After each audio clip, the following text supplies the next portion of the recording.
டே sheet number 8, இந்தியாவின் வரலாறும் பண்பாடும். முகலாயர்கள். கேள்வி 57. தாரிக் கி ஷெர்ஷாஹி என்ற நூலை எழுதிய ஆசிரியர் யார்? அப்பாஸ் கான் ஷர்வானி. அப்பாஸ் கான் ஷர்வானி முகலாயர் காலத்தில் வாழ்ந்த ஒரு முக்கியமான வரலாற்று அறிஞர்.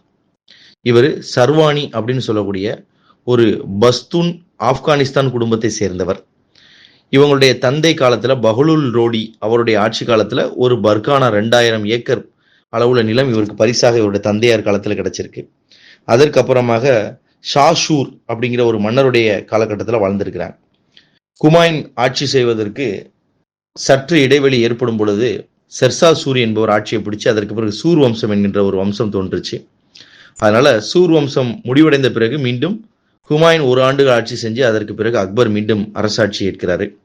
1582 இந்த அப்பாஸ் கான் ஷர்வானி அப்படிங்கிறவர் தாஹி இ ஷெர்ஷாஹி என்கின்ற ஒரு நூலை தொகுக்கிறார். இந்த நூல் சூர் வம்சம், அதாவது சூர் டைனஸ்டி எப்படி தோல்வி அடைஞ்சி மீண்டும் ஹுமாயூன் எப்படி ஆட்சியை பிடிச்சாரு அப்படிங்கிற வரலாற்றை இதுல தெளிவாக சொல்றாங்க. 58. ஷெர்ஷாவால் தோற்கடிக்கப்பட்ட முகலாய பேரரசர் யார்? ஹுமாயூன். ஹுமாயூன் முகலாய பேரரசுடைய 2வது பேரரசர். 1530 முதல் 1540 வரையிலான 10 ஆண்டு காலத்துல ஆட்சி செய்தவர். பாபருடைய ரொம்ப விருப்பமான மகன் இவர். ஹுமாயூன்னா நல் வாய்ப்பு அப்படின்னு அர்த்தம். முகலாய பேரரசர்லேயே ரொம்ப அதிர்ஷ்டமில்லாத மன்னர்னு இவர் தான் சொல்றாங்க. இவருடைய காலகட்டத்தில் 1539 ஷவுஷா போர் என்ற ஒரு போர் நடக்கும். ஷெர்கான் என்று அழைக்கப்படும் ஷெர்ஷா சூரி தனது மேலான அரசியல் இராணுவ திறமையில இந்த போர்ல வெற்றி பெற்றார். ஹுமாயூன் பெரும் தோல்வி அடைஞ்சார். அதற்கு பிறகு கன்னோசி போர் என்ற ஒரு போர் 1540 நடக்கு. இந்த போர் பில்கிராம் போர் அப்படின்னு சொல்றாங்க. கன்னூஜ் அப்படிங்கிற இடத்துல நடந்தனால கன்னூஜ் போர் என்றும் இதுக்கு பேர். இந்த கன்னூஜ் போர்ல ஹுமாயூனுடைய படைகள் முற்றிலுமாக தோற்கடிக்கப்பட்டு விரட்டியடிக்கப்படுது.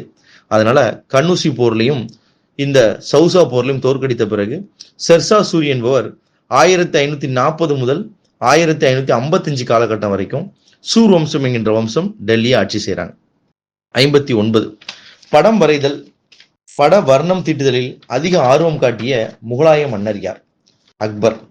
அக்பருடைய காலம் 1556 முதல் 1605.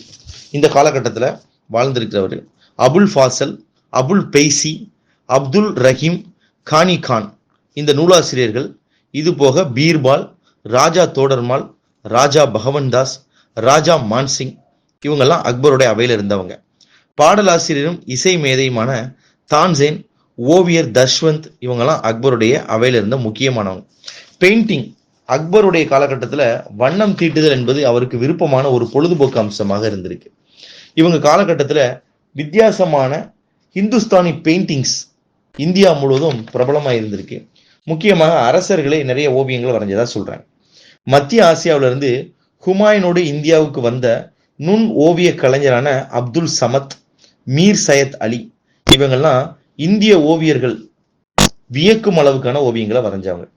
பாரசீக மொழியில் எழுதப்பட்ட மகாபாரதத்திலையும் ஐனி அக்பர்ல கூட பல ஓவியங்கள் இடம்பெற்றிருக்கு. தஷ்வந்த், பஷ்வன், மிஷ்கினா இவங்கெல்லாம் அக்பருடைய அவையில் இருந்த முக்கியமான ஓவியர்கள். ஐரோப்பிய ஓவியங்கள் போர்ச்சுகீசிய பாதிரியார்களின் அக்பர் அகவையில் முக்கியமாக அறிமுகம் செய்யப்படுது. முகலாய கால ஓவியங்களே அக்பர் நாமா, ஹம்சா நாமா இந்த மாதிரியான பல வரலாற்று படைப்புகளும் கருத்துக்களும் அதில் இடம்பெருந்துச்சு அப்படின்னு சொல்றாங்க. ஜஹாங்கீர் காலத்துல உருவப்படத்தை வரைகிறதும் விலங்குகளை வரைவதும் ரொம்ப வளர்ச்சி பெற்றது. இந்த துறையில மன்சூர் அப்படிங்கிறவர் ரொம்ப புகழ் பெற்றவராக சொல்றாங்க. முகலாய நுண்ணோவியங்கள் டச்சு நாட்டுடைய தலை சிறந்த ஓவியரான ரெம்பிராண்ட் அப்படிங்கிறவருக்கு தாக்கத்தை ஏற்படுத்தியதாக கூட வரலாற்றுல சொல்றாங்க. 60. தன்னை எதிர்த்து கிளர்ச்சி செய்த மகன் குஸ்ருவை ஆசீர்வாதம் செய்வதற்காக ஜஹாங்கீரால் வெளியேற்றப்பட்ட சிறந்த சிஷ்டி துறவி யார்? ஷேக் நிசாமுதீன் ஃபகுருதி தானேஸ்வரி. ஜஹாங்கீர் அவருடைய அப்பா அக்பர் நீண்ட காலம் ஆட்சி செய்ததுனால இவருக்கு அரச பதவி கிடைக்கிறதுக்கு ரொம்ப அதிகமான வயசாயிருச்சு. அதனால இவர் அரச பதவி ஏற்கும் பொழுது இவருடைய மகன் அரச பதவிக்கு போட்டி போடும் நிலைமை ஏற்பட்டுருச்சு. அதனால அந்த கழகத்தை கட்டுப்படுத்துறதுக்காக தனக்கு எதிராக அரியணையை கைப்பற்ற முயற்சி செஞ்சு கழகம் விளைவிச்ச தன்னுடைய மகன் குஷ்ரு ஷா அவரை தண்டிக்கணும் அப்படிங்கிறதுக்காக அவருக்கு உதவிய சீக்கிய தலைவர் குரு அர்ஜுன் சிங்கை கூட தூக்கிலிடும்படி ஜஹாங்கீர் உத்தரவிட்டிருக்கார். இளவரசர் குஸ்ரு கைது செய்யப்பட்டு கண்கள் ரெண்டும் நீக்கப்பட்டு கலகத்தை தூண்டியதுக்காக குரு அர்ஜுன் தேவ் கொலை செய்யப்பட்டிருக்கார். இப்படி முகலாயர்களுக்கும் சீக்கியர்களுக்கு இடையில ஒரு பெரிய போர் ஏற்படுவதற்கு காரணமே இந்த குஷ்ருஷாவுடைய அரியணை ஏறக்கூடிய ஆசைதான். அதனால குஷ்ருஷாவை ஆசீர்வாதம் செஞ்சதுக்காகவே ஷேக் நிசாமுதீன் பஹ்ருதி தானேஸ்வரி என்பவரை இவர் அவருடைய அரசவையை விட்டு வெளியனுப்பியிருக்கிறார். 61 முகலாய அரசவையில் பிரிட்டிஷ் தூதுவராக பணியாற்றியவர் யார்? Thomas Roe. ஜஹாங்கீருடைய ஆட்சி வில்லியம் ஹாக்கின்ஸ் மற்றும் தாமஸ் ரோ என்ற 2 ஆங்கிலேயர்களுடைய வருகைக்கு சாட்சியமாயிருச்சு. ஜஹாங்கீர் போர்ச்சுகீசியர்களுக்கும் பின்னாடி ஆங்கிலேயருக்கு கூட அந்த வணிக உரிமைகள், எக்கனாமிக் ரைட்ஸ் அப்படிங்கிறத கொடுக்க ஆரம்பிச்சார். இங்கிலாந்து அரசர் 1 ஜேம்ஸோட பிரதிநிதியான தாமஸ் ரோ ஜஹாங்கீருடைய அரசவைக்கு வருகை புரிந்து மேலும் அவரின் அனுமதி பெற்ற முதல் வணிக மையத்தை சூரத்திலையும் நிறுவியிருக்கிறார். 62 இந்தியாவில் பாரசீக கட்டடக்கலையை அறிமுகப்படுத்தியவர் யார்? ஹுமாயூன். பாரசீக கட்டடக்கலை அப்படிங்கிறது பெர்ஷியன் ஸ்டைல் ஆர்கிடெக்சர் அப்படின்னு சொல்லுவாங்க. பாபர் பாரசீக கட்டடக்கலையை இந்தியாவில் முதல் முறையாக அறிமுகப்படுத்தி ஆக்ரா, டோலாக்பூர், அதுக்கப்புறம் குவாலியர், அலிகார் போன்ற பகுதியில் கட்டடங்கள் கட்டினார். ஆனா அந்த கட்டடங்கள் எதுவுமே முழுமையடையும் பொழுது அவர் இந்தியாவில் உயிரோட இல்லை. ஹுமாயூன் தான் டெல்லி அரண்மனை தீனி பானா, இது பின்னாடி ஷெர்ஷாவால் இடிக்கப்பட்டிருக்கலாம்னு நம்புறாங்க. அந்த இடத்துல ஷெர்ஷா புராண கிலா என்கின்ற ஒரு கட்டடத்தை கட்டினார். ஸோ ஷெர்ஷா ஆட்சி காலத்தில் கட்டப்பட்ட மிக முக்கியமான நினைவு சின்னம் பீகார்ல சசாரம் அப்படிங்கிற இடத்துல ஒரு கல்லடை மாடமாக அமைஞ்சிருக்கு. எனவே இந்த கேள்வி கேட்டதன் அடிப்படையில் பாரசீக கட்டடக்கலை அறிமுகப்படுத்தியவர் ஹுமாயூன். 63 அக்பர் ராணா பிரதாப்பை எந்த போரில் தோற்கடித்தார்? ஹால்டிகட் அப்படிங்கிற ஒரு போர். ஹால்டிகட் போர் 1576 ஆண்டு இந்த போரானது நடந்திருக்கு. ஹால்டிகட் போர் 1576 ஜூன் மாதம் 18ஆம் தேதி மேவார் ராஜபுத்திர குல மன்னர் மகாராணா பிரதாப்புடைய படைகளுக்கும் மான்சிங் தலைமையில அக்பருடைய முகலாய படைகளுக்கு இடையே ஹால்டிகட் என்கின்ற இடத்துல ஒரு 4 மணி நேரம் நடந்த ஒரு போர். ஹால்டிகட் அப்படிங்கிறது ராஜஸ்தான்ல இருக்கக்கூடிய ஒரு முக்கியமான ஒரு இடம். இந்த போர் எந்த ஒரு அணிக்கும் வெற்றி தோல்வி இல்லாம முடிஞ்சிருச்சு அப்படின்னு சொல்றாங்க. இந்த போரோட முடிவுல முகலாய பேரரசுக்கு அடங்காத மேவார் நாட்டு மன்னர் மகாராணா பிரதாப் கைது செய்து டெல்லிக்கு அழைத்து செல்லக்கூடிய அக்பரின் கனவு நிறைவேறவில்லைங்கிறாங்க. ஹால்டிகட் போர்ல பின்வாங்கிய மகாராணா பிரதாப் மேலும் சில படைகளை திரட்டிக்கிட்டு திவார் என்கிற இடத்துல 1576 ஜூன் மாதம் 18ஆம் தேதியில அக்பரின் முகலாய படைகளை துரத்தி அடிச்சதாகவும் சில வரலாறுகள் சொல்றாங்க. 64 ஷெர்ஷா டெல்லியில் யாருடைய அழைப்பினை அளித்தார்? ஹுமாயூன். அந்த இடத்துல தான் புராண கிலா என்கின்ற ஒரு கட்டடத்தை இவர் எழுப்பியதாக நம்பப்படுது. 65 மன்சப்தாரி முறையை அறிமுகம் செய்தவர் யார்? அக்பர். மன்சப்தார் என்பது ஒரு லேண்ட் ரெவென்யூ சிஸ்டம், நிலத்தை வருவாயை வசூலிக்கக்கூடிய ஒரு முறையாக அமைந்ததான் மன்சப்தாரி முறை. 1571 வருடம் இந்த முறை அறிமுகம் செய்யப்பட்டது. அக்பர் ஒரு முறைப்படுத்தப்பட்ட மையப்படுத்தப்பட்ட நிர்வாக முறையை அறிமுகம் செஞ்சார். இந்த முறைக்கு கீழே பிரபுக்கள், இராணுவ அதிகாரிகள், குடிமைப்பணி அதிகாரிகள், சிவில் சர்வன்ஸ் இவங்க எல்லாருமே ஒன்று சேர்க்கப்பட்டு ஒரே பணியாக மாத்துறாங்க. ஒவ்வொருத்தருக்கும் மன்சப்தார் அப்படின்னு ஒரு பட்டம் கொடுக்குறாங்க. மன்சப்தாருங்கிறது ஜாட், சவார் அப்படின்னு 2 கேட்டகரியா பிரிக்கிறாங்க. ஜாட் அப்படிங்கிறது ஒவ்வொரு மன்சப்தாரும் வச்சிருக்கக்கூடிய இராணுவ வீரர்களின் எண்ணிக்கையை நிர்ணயம் செய்யறது. அதாவது ஒரு மன்சப்தார் 10,000 to 10,000 வீரர்கள் வரைக்கும் வச்சு மெயின்டைன் பண்ணலாம். சவார் அப்படிங்கிறது மன்சப்தார் கீழே இருக்கக்கூடிய குதிரைகளுடைய எண்ணிக்கையை குறிக்கும். வீரர்களின் எண்ணிக்கை, குதிரை எண்ணிக்கை இவற்றை அதிகரிப்பது அல்லது குறைப்பதன் மூலம் ஒரு மன்சப்தாருடைய ரேங்கை கூட்டவும் செய்யலாம், குறைக்கவும் செய்யலாம். குதிரைப்படை வீரர்களை பொறுத்த வரைக்கும் ஷில்லைஸ்தா அப்படின்னு சொல்றாங்க. ஸோ மன்சப்தாருடைய ஊதியம் பணமாக நிர்ணயம் செய்யப்பட்டாலும் அதுக்கு மாறாக அவர்களுடைய நிலங்கள் நிறைய ஒதுக்கி தந்திருக்கிறாங்க. அதுக்கு பேரு ஜாகீர் அப்படின்னு பேர். 66 அக்பரின் வருவாய்த்துறை அமைச்சர் யார்? அக்பரின் வருவாய்த்துறை அமைச்சர் ராஜா தோடர்மால். அக்பருடைய வருவாய்த்துறை அமைச்சர் ராஜா தோடர்மால் ஷெர்ஷா அறிமுகம் செய்த முறையை தான் பின்பற்றினார். தோடர்மாலுடைய ஜப்தி முறை வடமேற்கு மாகாணங்களில் நடைமுறைப்படுத்தப்பட்டுச்சு. இந்த முறையின் அடிப்படையில் நிலங்கள் அளவை செய்யப்பட்டு அதோட இயல்புக்கும் வளத்துக்கும் ஏற்றாப்புல அதை வகைப்படுத்துறாங்க. 10 ஆண்டு காலத்துக்கு சராசரி விளைச்சல்ல 1/3 பங்கு அரசுக்கு வரியாக செலுத்தணும் அப்படின்னு நிர்ணயம் செய்யறாங்க. ஷாஜானுடைய காலத்துல ஜப்த் அல்லது ஜப்தி இந்த முறையை சவுத் இந்தியாவில், அதாவது தக்கான பகுதியில் இருக்கக்கூடிய மாநிலங்களுக்கும் இதை நீட்டிக்க செய்யறாங்க. முகலாய பேரரசர் இந்த பழைய இக்தா முறையை ஜாகிர் என்ற ஒரு புதிய பெயரிட்டு செயல்படுத்த ஆரம்பிச்சாங்க. 67 ராணா பிரதாப்புடைய குதிரையின் பெயர் என்ன? சேத்தக். ஹால்டிகட் போர் 1576 நடந்தது. அந்த போர்ல ராணா பிரதாப் சிங்கோடைய உயிரை காப்பாத்தினதே இந்த சேத்தக்குங்கிற ஒரு குதிரை தான். சேத்தக் மகாராணா பிரதாப் சிங்கோடைய போர் குதிரை. இது 1576 நடைபெற்ற போர்ல ஒரு முக்கியமான பங்கு வகிச்சுது. இந்த குதிரை பாத்தீங்கன்னா கத்தியவாரி அப்படிங்கிற வகையை சேர்ந்த ஒரு குதிரை. அக்பரின் படைக்கு தலைமை தாங்கிய ராஜபுத்திர மன்னன் ராஜா மான்சிங் மாவீரர் என்று தமது வீரத்திற்காக நாட்டிற்காக வர்ணிக்கப்பட்ட மகாராணாவை எதிர்த்து ஹால்டிகட்டுங்கிற ஒரு போர்ல போரிட்டதுல தோற்கடிக்கப்பட்ட மகாராணாவை படுகாயம் அடைஞ்ச நிலையில கூட பகைவர் கையில சிக்காம வாயால கவ்வி இழுத்துக்கிட்டு போய் ஒரு காட்டுக்குள்ள கொண்டு போய் போட்டதா சொல்றாங்க. அதனால இந்த குதிரை அந்த போர்லயே இறந்தும் போயிருச்சு. ஆனா போர் வீரனை காப்பாற்றியது மகாராணா பிரதாப் சிங்கை காப்பாற்றுச்சு. இந்த குதிரையை சிறப்பிக்கிற விதமா பாத்தீங்கன்னா நம்மளுடைய இந்திய ராணுவத்துடைய ஒரு ஹெலிகாப்டருக்கு சேத்தக் ஹெலிகாப்டர் அப்படின்னு இந்திய அரசு பேர் வச்சிருக்கிறாங்க. 68 பதேபூர் சிக்கரில் உள்ள எந்த அரங்கில் அனைத்து சமய வல்லுநர்களும் கலந்துரையாடினார்கள்? இபாதத் கானா 1575. இபாதத் கானா என்பது அக்பரால் அறிமுகம் செய்யப்பட்ட ஒரு சமய கூடமாகும். இது வழிபாட்டு கூடத்தை நிறுவியிருக்கிறார். தொடக்கத்தில் இஸ்லாமிய அறிஞர்கள் இங்க கூடி ஆன்மீக விஷயங்கள் குறித்து விவாதிச்சிருக்கிறாங்க.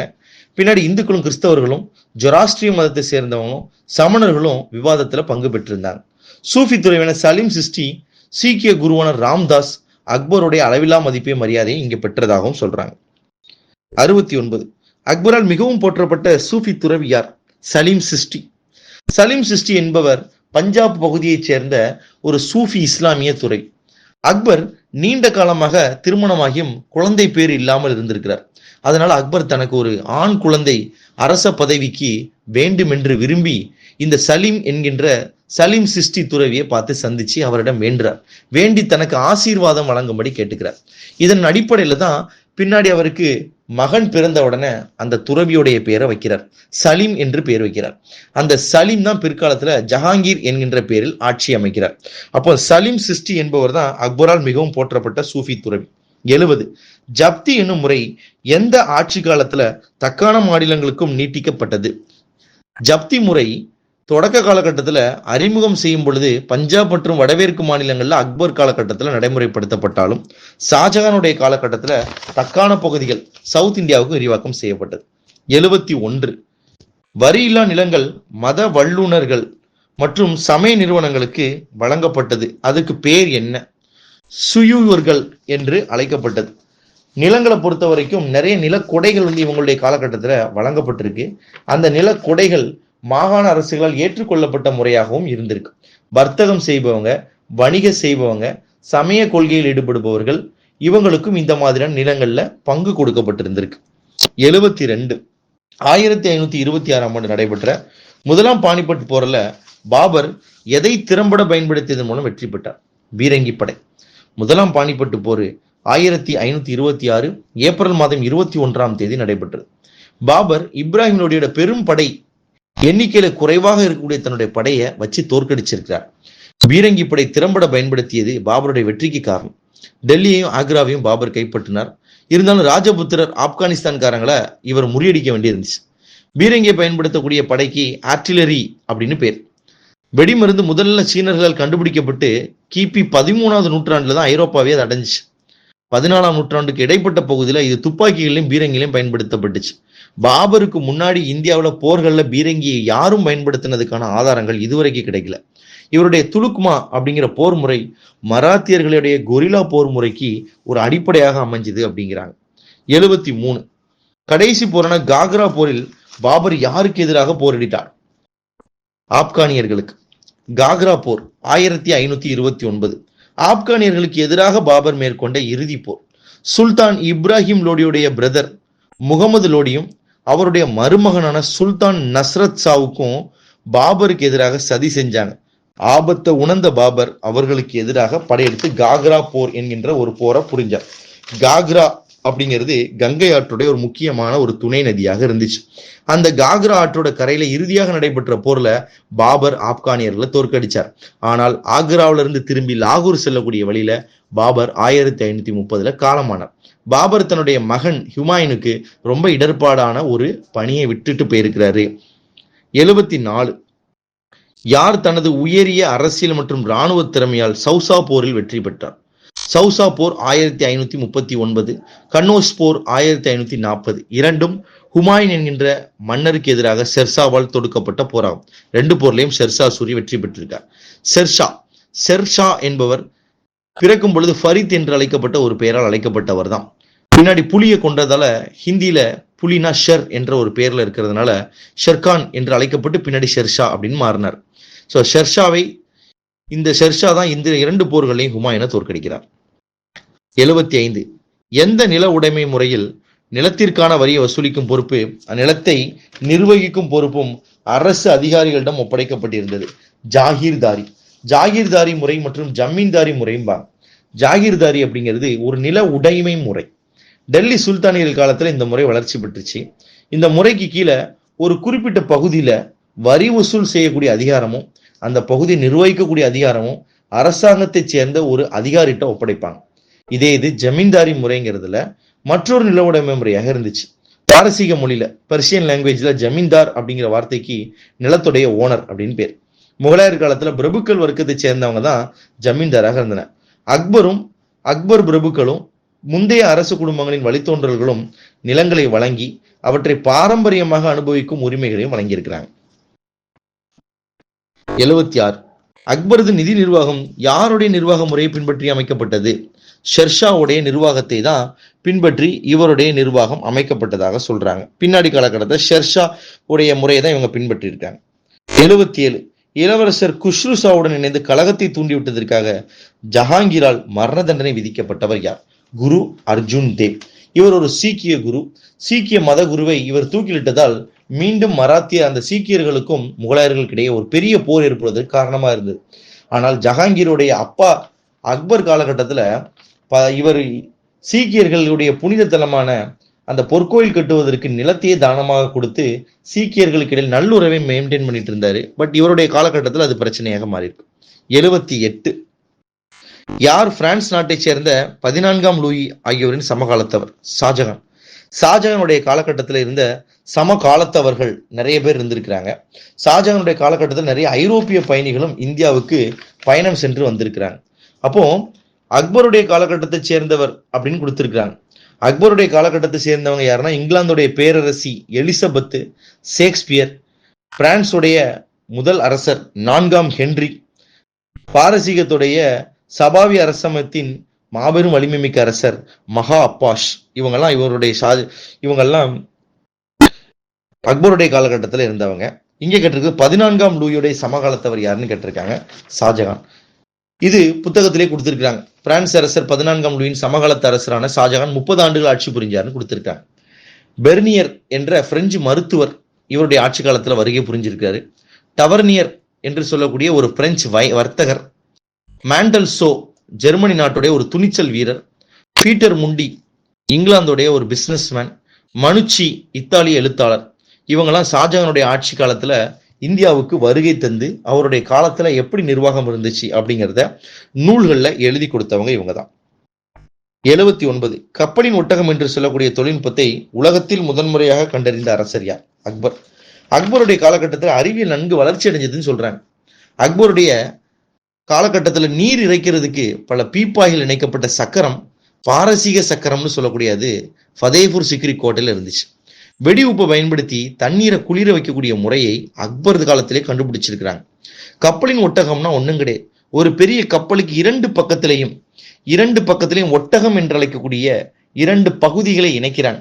இணைத்து தண்ணீரை அந்த பகுதி வழியாக வெளியேற்றிவிட்டு கப்பலுடைய மேலுதைப்பு விசையை இன்னும் அதிகமாக மாற்றி மிதப்பு தன்மையை உறுதிப்படுத்துவதற்காகவும் நிறைய எடை ஏற்றுவதற்காகவும் இந்த தொழில்நுட்பத்தை உருவாக்குனாங்க. இந்த தொழில்நுட்பத்தின்படி ஒரு பெரிய படகின் மீதே கப்பலை கட்டுறாங்க. அப்படி கட்டப்படக்கூடிய கப்பல் கடலுக்கு செல்வதற்கு ரொம்ப எளிதாகவும் இருந்துச்சு அப்படின்னு சொல்றாங்க. ஜஹாங்கீர் மற்றும் யார் அமைத்த ஷாலிமர் தோட்டங்கள் இந்திய தோட்டக்கலையில் குறிப்பிடத்தக்கதாம்? ஷாஜகான்.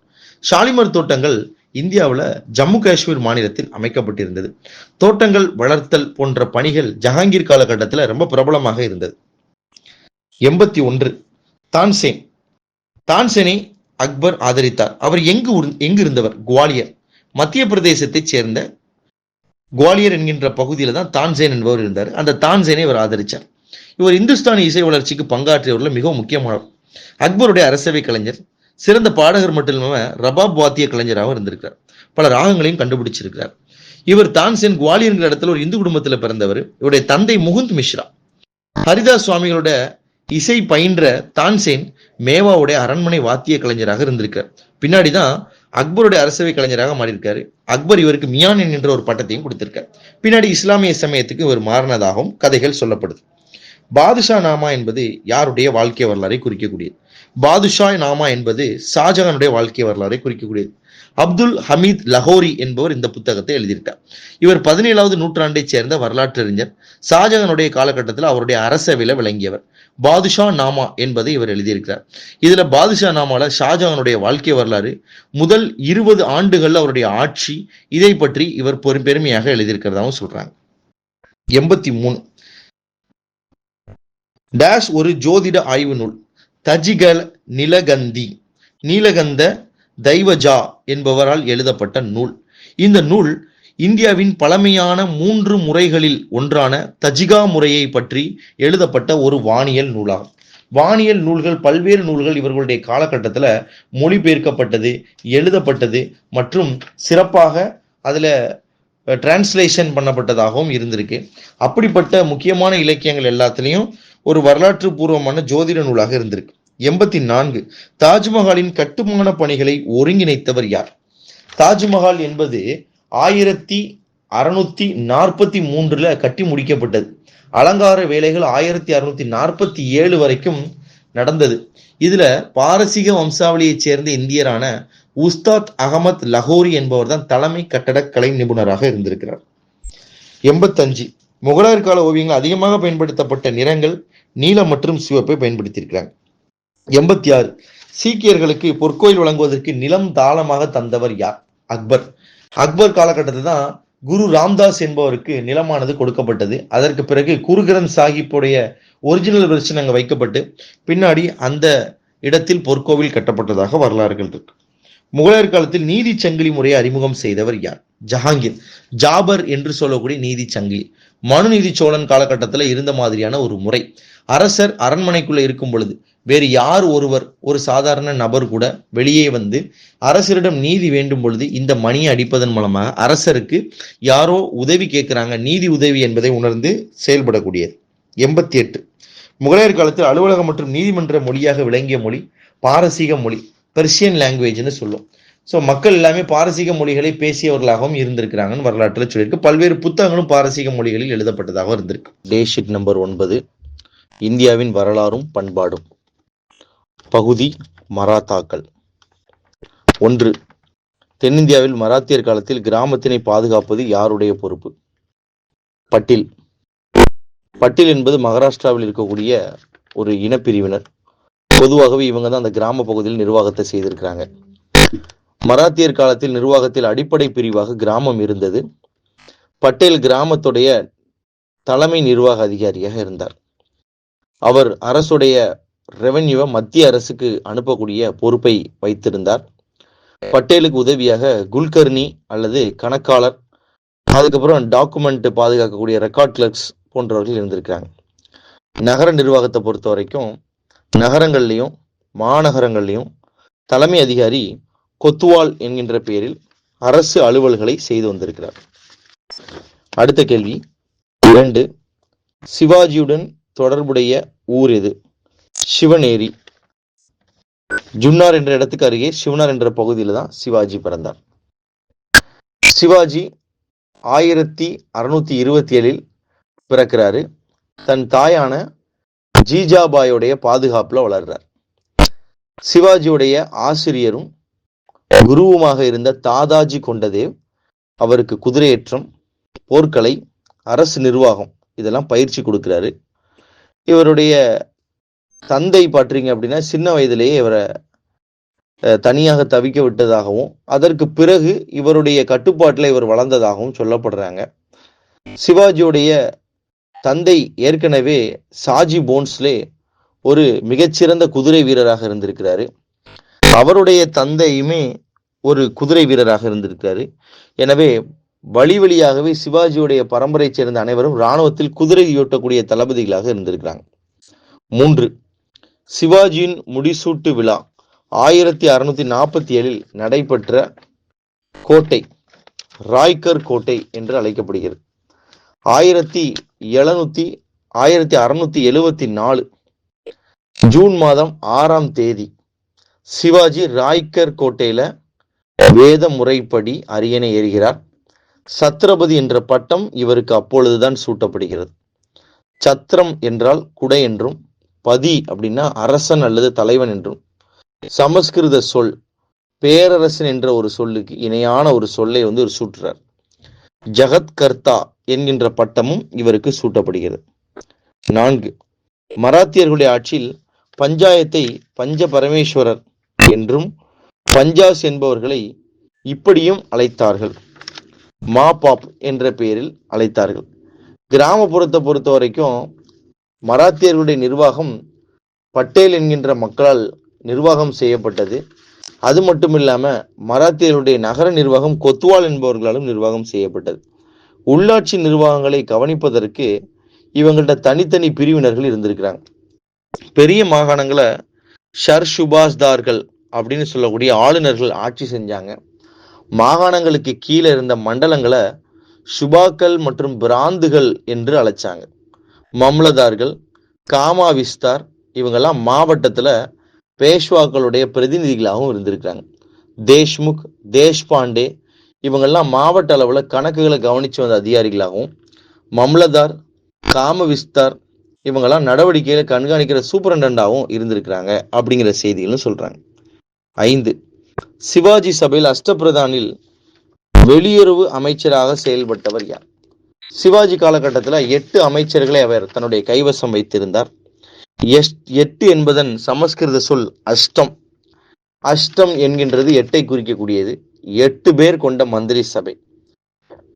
அதுல கேள்வி என்ன அப்படின்னா, வெளியுறவு அமைச்சர் யார்? சுமந்த், துபீர் என்று அழைக்கப்படக்கூடிய சுமந்த்.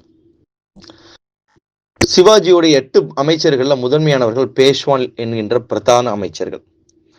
நாட்டுடைய பொது நலன்கள் முன்னேற்றத்தில் இவங்க கவனம் செலுத்துறாங்க. 2வது முக்கியமான அமைச்சர் நிதி அமைச்சர் அல்லது அமத்தியா என்று அழைக்கப்படுறார். அரசுடைய அனைத்து பொது கணக்குகளையும் ஆராய்ச்சி அதுல ஒப்புதல் கையொப்பமிடுறது தான் இவருடைய வேலையா இருந்துச்சு. 3வது வாக்கிய நாவிஸ்னு சொல்லக்கூடிய மந்திரி.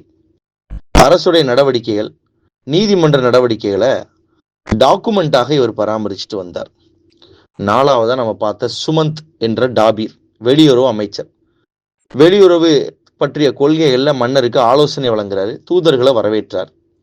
5 சச்சிவ் அல்லது சுருனாவிஸ்னு சொல்லக்கூடிய உள்துறை செயலர், ஹோம் செக்ரட்டரி மாதிரி அரசருடைய அன்றாட கடித போக்குவரத்துகளை கவனிச்சிட்டதோடு டிராப்டை திருத்தக்கூடிய அதிகாரமும் இவங்களுக்கு இருந்துச்சு. பண்டித் ராவ் அல்லது சதர் இல்லைன்னா முஷாதீப் அப்படின்னு சொல்லுவாங்க. இந்த முதாஷிப் அப்படிங்கிறவர் மத தலைவராக இருந்திருக்கிறார். மதம் தொடர்புடைய எல்லா சடங்குகளுக்கும் தான தர்மங்களுக்கும் இவர் தான் பொறுப்பு. 6வது முக்கியமான அமைச்சர் இவர் தான். 7வது நியாயதீஷ்னு சொல்லக்கூடிய தலைமை நீதிபதி. இவர் ஒரு சிவில் மற்றும் இராணுவ நீதிமன்றம் மாதிரி இருக்கக்கூடிய நீதிமன்றத்துக்கு பொறுப்பானவர். கடைசி 9 சாரி நௌபத்துன்னு சொல்லக்கூடிய தலைமை தளபதி. இராணுவத்துக்கு ஆள் சேர்க்கிறது, ஏற்கனவே இருக்கிற கன்ஸ்ட்ரக்ஷனை பாதுகாக்கிறது, பராமரிக்கிறது, நிர்வாகம் செய்யறது, இந்த மாதிரி பணிகளை இவர் செஞ்சு வந்தார். 6 1664ஆம் ஆண்டு சிவாஜியால் தாக்கப்பட்டதும் சூறையாடப்பட்டதும் மேற்கு கடற்கரையில் உள்ள துறைமுகம் அல்லது கோட்டை எது? சூரத் என்கின்ற ஒரு கோட்டை தான் 1664ஆம் ஆண்டு சிவாஜியால் இது தாக்குதலுக்கு உள்ளாக்கப்பட்டது.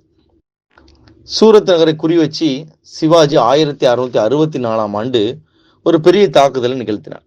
சிவாஜியை வீழ்த்துறதுக்காக, பீஜப்பூரை இணைக்கிறதுக்காகவும் ராஜபுத்திர தளபதி ராஜா ஜெய்சிங் தலைமையில் ஒரு இராணுவத்தை அவுரங்கசீப்பவே இந்த இடத்துக்கு அனுப்பி வச்சிருக்கார்.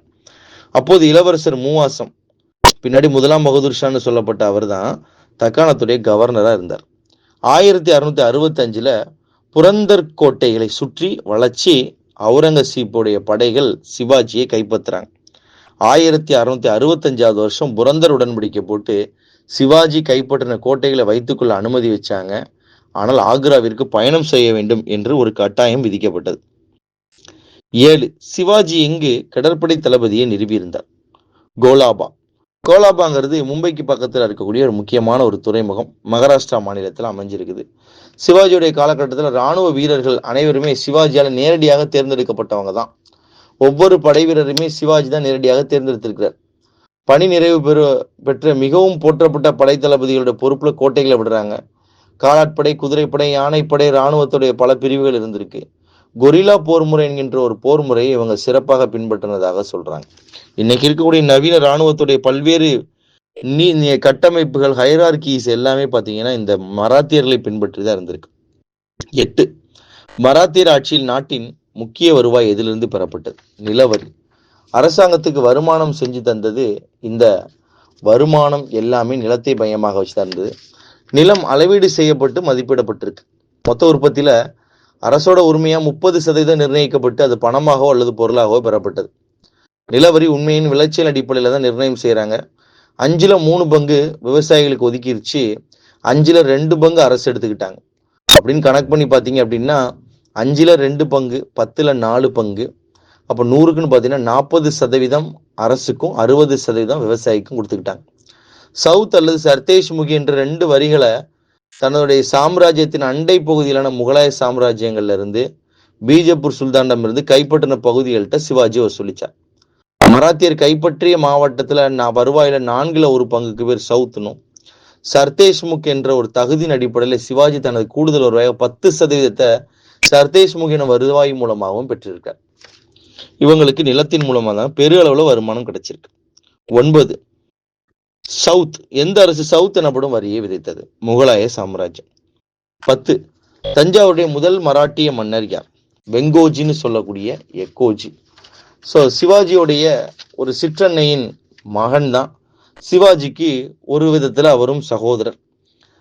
மதுரை நாயக்கர்கள் தஞ்சாவூர் நாயக்கிட்ட நிலவிய பகை 1673 தஞ்சாவூர் நாயக்கர் ஆட்சியை முடிவுக்கு கொண்டு வந்தது.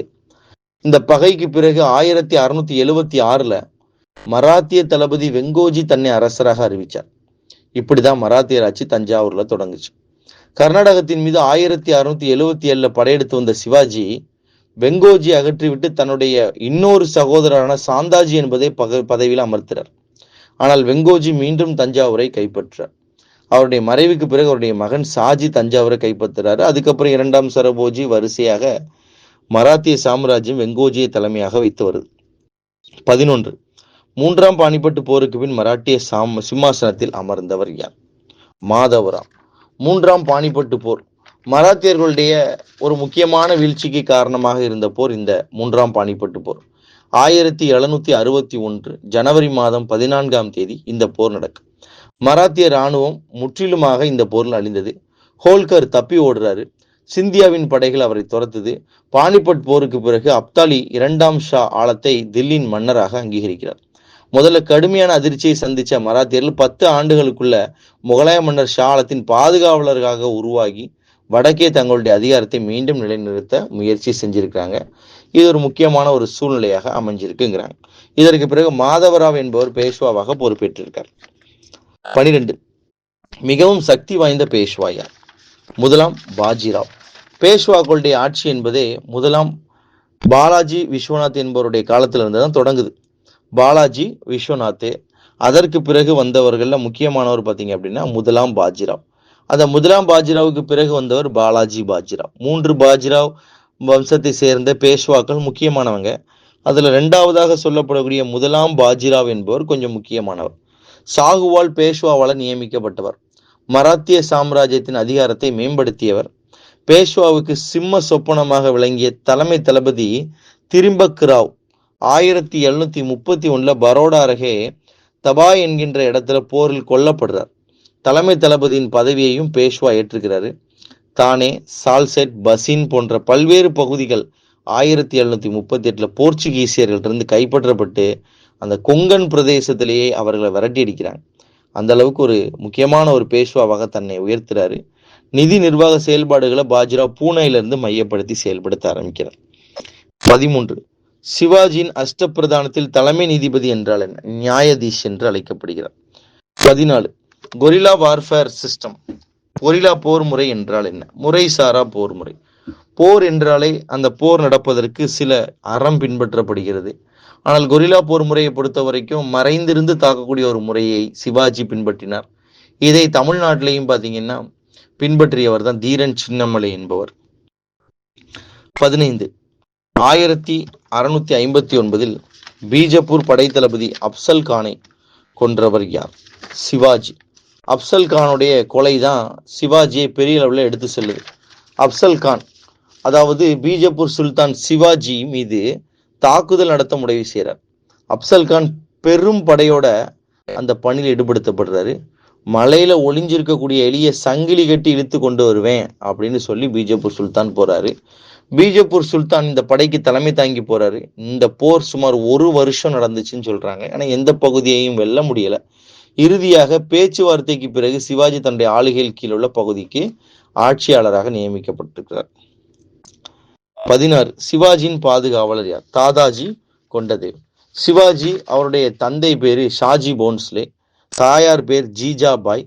இருந்தாலும் சிவாஜிக்கு சிறு வயதிலிருந்தே அந்த இந்து புராணங்களையும் கதைகளையும் சொல்லி வளர்த்தவர் ஷாஜி போன்ஸ்லே என்பவர். ஸோ புனாவில் இருந்த ஷாஜி போன்ஸ்லேவுடைய ஜாகீர்தாரரான தாதாஜி கொண்டதே என்பவருடைய பராமரிப்புல தான் சிவாஜியும் அவருடைய தாயும் விடப்படுறாங்க. இராணுவ மற்றும் நிர்வாக சேவைக்காக வழங்கப்பட்ட ஒரு நிலத்துக்கு பேர் தான் ஜாகீர்னு பேரு. அதை நிர்வகிச்சுட்டு வந்த ஜாகீர்தாராக இருந்திருக்கிறார். 17. தமிழகத்தைச் சேர்ந்த போராளிகள் மற்றும் கேரளவர்மனோட தொடர்பு இருந்த மராத்தியர் யார்? தூண்டாஜி வாக். தூண்டாஜி வாக் யாருன்னா மைசூருடைய பகுதியை சேர்ந்தவர். அதாவது இவருடைய சொந்த பகுதி. இவர் மராத்திய வம்சத்தை சேர்ந்தவர். மைசூர்ல இருந்த திப்பு சுல்தானுடைய படைகள்ல முக்கியமான தளபதியா இருந்திருக்கிறார். 3வது ஆங்கிலோ மைசூர் போர் நடக்கும் பொழுது அதிலிருந்து விளங்கி அவர் வெளியே போறாரு. அதற்கு பிறகு திப்பு சுல்தான் இறந்ததற்கு பிறகு எஞ்சிய இராணுவ படைகளை எல்லாம் ஒன்று சேர்த்து ஆங்கிலருக்கு எதிராக போரிடுறாரு. இவர் பின்னாடி இஸ்லாமிய சமயத்திற்கு மாறுறாரு. 4வது ஆங்கிலோ மைசூருக்கு போர். அந்த போருக்கு பிறகு உபய லோகீஸ்வரன் என்கின்ற பட்டம், அதாவது கிங் ஆஃப் த 2 வேர்ல்ட், 2 உலகின் அரசர் என்கின்ற பட்டத்தை சூட்டி கொண்டு ஆங்கிலருக்கு எதிராக போராடுறாரு. இருந்தாலும் வெல்லஸ்லி பிரபுவால் பின்னால் கொலை செய்யப்படுகிறார். 18. 1761 ஆண்டு அகமது ஷா அப்தாலி இந்தியா மீது படையெடுத்த போது மராத்திய அரசின் பேஷ்வாவாக இருந்தவர் யார்? மராத்திய அரசின் பேஷ்வா இருந்தவர் பாலாஜி பாஜிராவ். பாலாஜி பாஜிராவுடைய காலம் 1740 முதல் 1761. நானா சாஹிப்னு அழைக்கப்பட்ட அவர் நல்ல நிர்வாகியாக இருந்திருக்கிறார். புனே நகரமே தலைநகரம்னோ சதாரா என்று ஒரு தலைநகரம் கிடையாதுன்னு ஒரு முடிவு செஞ்சார். அனைத்து அதிகாரங்களும் இவருடைய காலகட்டத்தில் பேஷ்வாவுடைய கையில இருந்துச்சு. ஊதியம் வழங்கப்பட்ட வீரர்களை கொண்ட படைக்கு பாலாஜி பாஜிராவ் பொறுப்பேற்கிறாரு. இதற்கு பிறகு ஒவ்வொரு படைகளாக விரிவாக்கம் செய்யப்படுது.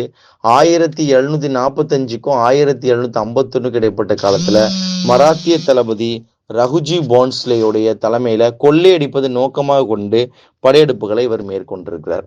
ஸோ இவருடைய 3வது பானிபட்டு போர் இவருடைய காலகட்டத்தில் நடந்துச்சு 1761.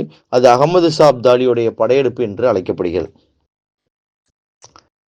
19. பேஷ்வாக்களில் தலை சிறந்தராக அழைக்கப்படுபவர் யார்? பாஜிராவ். 20. யாருடைய படையெடுப்பு மராத்திய பேரரசின் வீழ்ச்சிக்கு சாவுமணி அடித்தது? அகமது ஷா அப்தாலி. அன்றைக்கு அகமது ஷா அப்தாலியுடைய படையெடுப்பு 3வது பானிபட்டு போர் என்பது நடக்கவில்லை என்றால் இந்தியாவில் முகலாயர்களின் ஆட்சி அன்றே ஒழிக்கப்பட்டிருக்கும். உடனடியாக மராத்தியர்களின் ஆட்சி நிறுவப்பட்டிருக்கும்.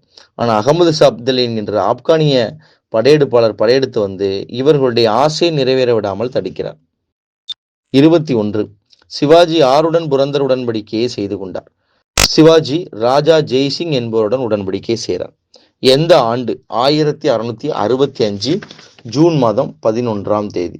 ஜெய்சிங் யார் என்றால் ஒரு ராஜபுத்திரத்தை சேர்ந்த ஒரு நம்பிக்கைக்குரிய தளபதியாக இருந்திருக்கிறார். சிவாஜி தக்கான பகுதியில் பெருமளவில் அச்சுறுத்தலை ஏற்படுத்தின காரணத்தினால அவுரங்கசீப் என்னென்னமோ முயற்சிகள் எடுத்த பிறகும் இந்த சிவாஜியை கட்டுப்பாட்டுக்குள் கொண்டு வர அவரால் முடியவில்லை. அதனால ஒரு சூழ்ச்சி செய்த அவர் சிவாஜி ஒரு இந்து தளபதியை நம்புவார் என்கின்ற எண்ணத்தில் ஜெய்சிங் என்பவரை வைத்து சிவாஜியிடம் பேச்சுவார்த்தையை நடத்துறார். சூரத் நகரை குறிவச்சு 1664 சிவாஜி தாக்குதல் நடத்துறாரு. அதை சிவாஜியை வீழ்த்துவதற்காகவும் பீஜப்பூர் இணைக்கிறதுக்காகவும் ராஜபுத்திர தளபதி ராஜா ஜெய்சிங் தலைமையில ஒரு இராணுவத்தை அவுரங்கசீப் அனுப்புறார்.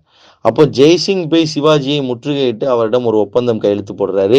நீங்க நேரடியா அவுரங்கசீப்பை போய் பார்த்து அவுரங்கசீப்பிடம் நீங்கள் சரணடைந்து விட்டால் உங்களுக்கு நாடே வழங்கி விடுவார் என்று சொல்றாங்க. இந்த உடன்படிக்கை புரந்தர் என்கின்ற மகாராஷ்டிராவின் ஒரு நகரத்தில் போடப்பட்டதால் இதற்கு புரந்தர் உடன்படிக்கை என்று ஒரு பெயர் உண்டு. 22 சிவாஜியின் வருவாய்த்துறை அலுவலர்கள் எவ்வாறு அழைக்கப்பட்டார்கள்? தேஷ்முக்குகள் என்று அழைக்கப்பட்டிருக்கார். வருவாய் நிர்வாகத்தின் அமைப்பை பொறுத்த வரைக்கும் கிராமங்கள் தேஷ்முகம் என்பவரால் நிர்வகிக்கப்பட்டது அப்படின்னே சொல்லியிருக்கிறாங்க. சிவாஜியின் அரசியல் முறை 3 வட்டங்களை கொண்டிருந்துச்சு. அதாவது அவர் அதுல முதல் வட்டத்துல மக்கள் மீது அக்கறை கொண்டவர், அதனால மக்கள் துன்புறுத்துவதை அவர் விரும்பல. 2வது வட்டத்துல அவருடைய மேலாதிக்கம் செலுத்தினால் நேரடி நிர்வாகத்தை அவர் மேற்கொள்ளவில்லை. 3வது வட்டத்தில் கொள்ளையடிப்பது மட்டுமே சிவாஜியின் நோக்கம்.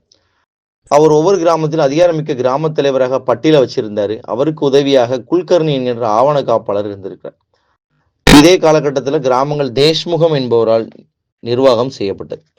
23 எந்த ஆண்டு பேஷ்வாக்களின் ஆட்சியானது தொடங்கியது? 1713ஆம் ஆண்டு. பேஷ்வா அல்லது பிரதம மந்திரி அப்படின்னா சிவாஜியுடைய அமைச்சரவையில் அஷ்டபிரதான அமைப்புல முதன்மையானவரே அவர் தான். உண்மையிலே இவர்கள் சத்ரபதிகளுக்கு துணை அதிகாரிகளாக இருந்தாங்க.